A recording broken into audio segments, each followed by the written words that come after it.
משהו לא בסדר ואני לא יודעת מה לא בסדר. משהו לא בסדר עם ליאור ואני לא מבינה מה לא בסדר איתו. תשמעי, זה בטח שום דבר. שום דבר? נכון, התפתחות הילד, תראי שיגידו לך. אז אני לא צריכה לדאוג. לא מדבר על גיל 3, אל תדאגי. לא יודעת, משהו לא יודעת מה לא בסדר. לא מבינה מה לא בסדר.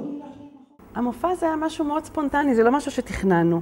ממש לא. זה משהו שהתחיל, מאחר ואנחנו הורים פעילים, אז ביקשו מאופר דווקא יום אחד באיזה כנס לדבר, לספר נקודת מבט של הורה לילד עם אוטיזם.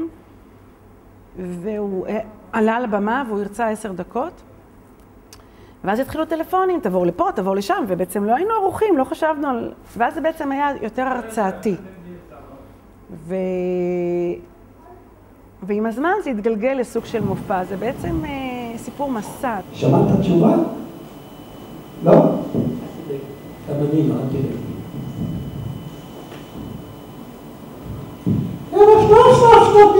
מה שלומך? אני מאוד עייפה, אבל אני שמעתי היום שליאור הלך לבית ספר, הגיע לשם והייתה מורה... נריסה!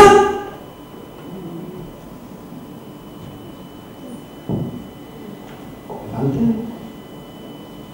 לפינגוויני הוא מספר הכל.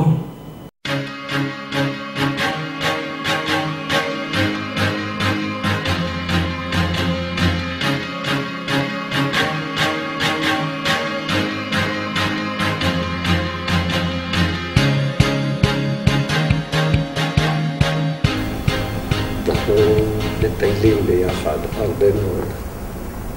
אנחנו מדברים ביחד הרבה מאוד. אנחנו הרבה שעות אני נמצא עם ליאור, הולכים לים, הדרכה,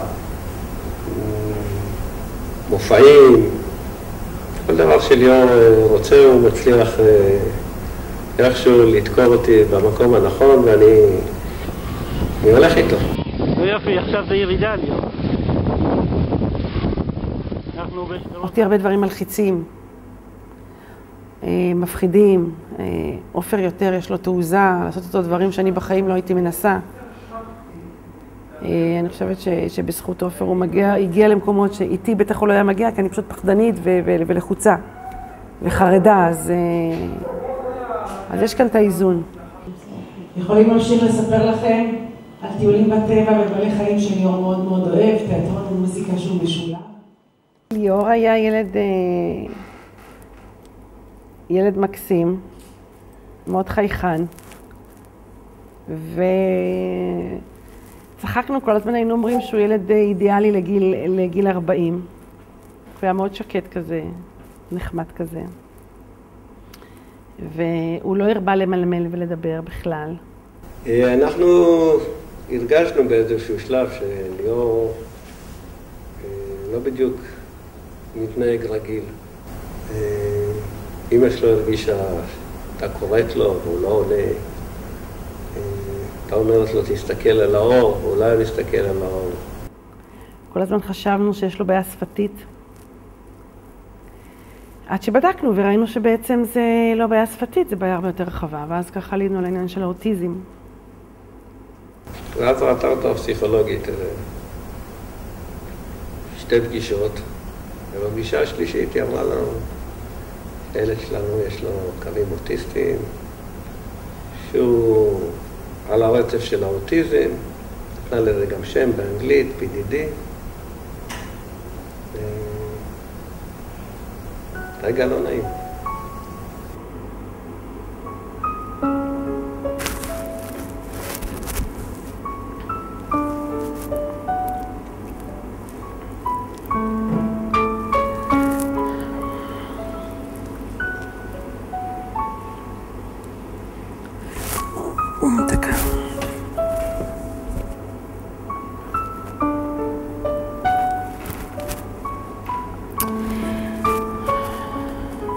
שזה קושי מאוד גדול. אני חושבת שלכל הורה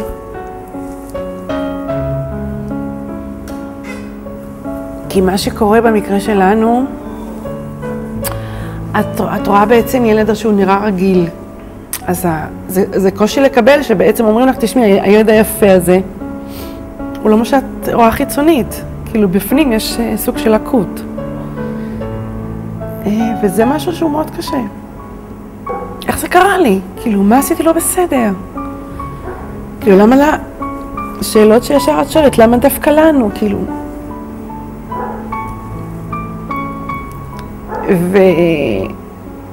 ואז נופלת ההבנה שבעצם, כמו שאנחנו מטפלים בליאור, והיינו צריכים לטפל בו, אנחנו צריכים לטפל בעצמנו.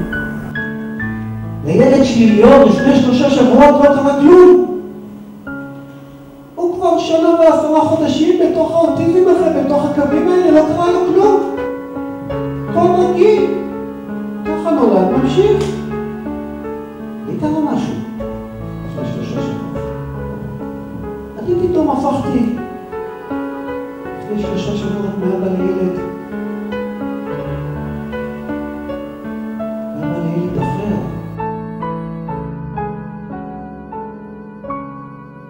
היו מצבים שהיה מקרה של ילדה, והאמא הייתה נורא בלחץ.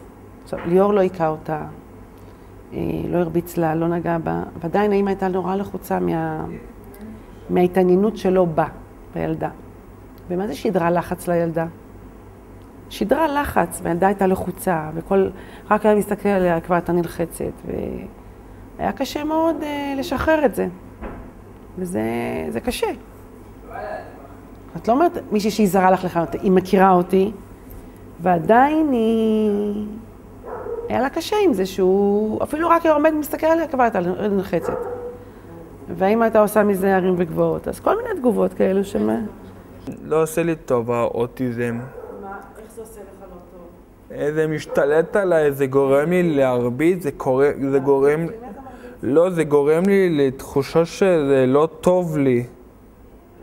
וגם רעמים ופרקים, תרנגול שזה מפריע לי. מעדיף להישאר רגיל להיות במקום אוטיסט. היית מעדיף להיות רגיל במקום אוטיסט? שהחליפו לי את המוח לא רגיל או לא אוטיסט. אני לא יודע מה זה אוטיזם, אני גם לא יודע מה זה אספרגר BDD, אני לא מתעסק בזה. התקווה כבר ארוזה בתוקף עבודה, והכל נראה מוזר, בארץ לא נודע. אז האתגר הראשון זה להביא את ליאור למצב שידבר, או הרבה לפני זה שילך. ליאור, היה לו גם, אני זוכר שהיה לו קשה לקפוץ, לעזוב את הרגליים. קפיצה, אנחנו עוזבים את הרגליים מהקרקע. אז גם זה כאילו נראה מובן מאליו, אבל אני שכבתי הרבה מאוד על הרצפה כדי שליאור יעלה מדרגות וילך ויקפוץ כמו שהוא קופץ עכשיו. היה הפחד שלי שהוא ייעלם לי באמת, שאני לא יודע מה לעשות. דברים שאופר היה פחות נלחץ מהם.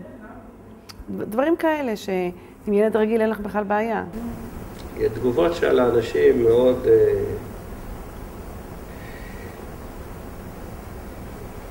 הרבה פעמים מאוד מתסכלות כאלה, כי אנשים רואים את התגובות שלו, רואים אותו וזה, עכשיו, הוא מפגר, הוא לא בסדר. אנשים לא מבינים מה קורה, כשהוא מתחיל לדבר וזה, לא מבינים. אין תגובה של הכלה, יש תגובה של הרבה פעמים מטומטם. לא נעים לשמוע. אז הייתי מעדיף שאנשים יהיו הרבה יותר סבלניים, יקבלו, יבינו שיש לנו בחברה גם כאלה. בעיקר יאהבו. יהיה הרבה אהבה וסבלנות. והאכלה. שיאכילו גם את השונה. צריך לדבר איתו רגיל. צריך לדבר איתו רגיל. ואת יודעת, שיהיו בעלי כושר שיפוט שיוכלו להבין שאם הוא מדבר לו לעניין, אז לזרום עם זה, לא לעשות מזה איזה עניין, איזה משהו גדול. בעתיד אני מאוד מקווה ואני מאוד מאמינה שליאור יתרום לחברה. אני לא פוסלת את זה שהוא יתנדב לצבא, שיהיה במסגרת צבאית. בתחום שהוא יאהב, לא יודעת עוד מה, איך ומו. אין לי ספק שהוא יכול לתרום לקהילה. מה שחשוב לי שיהיה מאושר. לא רק שהבנו שהחיים ממשיכים, פתאום קלטנו שמחר בבוקר תברח השמש. והבנו שמחר בערב יצא ירח, יהיה חושך. והפנמנו שיום למחרת בבוקר תברח השמש שוב. החיים ממשיכים, כי בערב יהיה חושך ויצא ירח שוב. מבחינתי היום כל אחד ואחד מכם הוא אלומה של אור. ותצאו מפה היום החוצה וכל אחד מכם יפיץ אור של סבלנות, אור של אכפתיות, אור של נתינה, אור של אהבה. סביבנו יהיה עולם טוב יותר.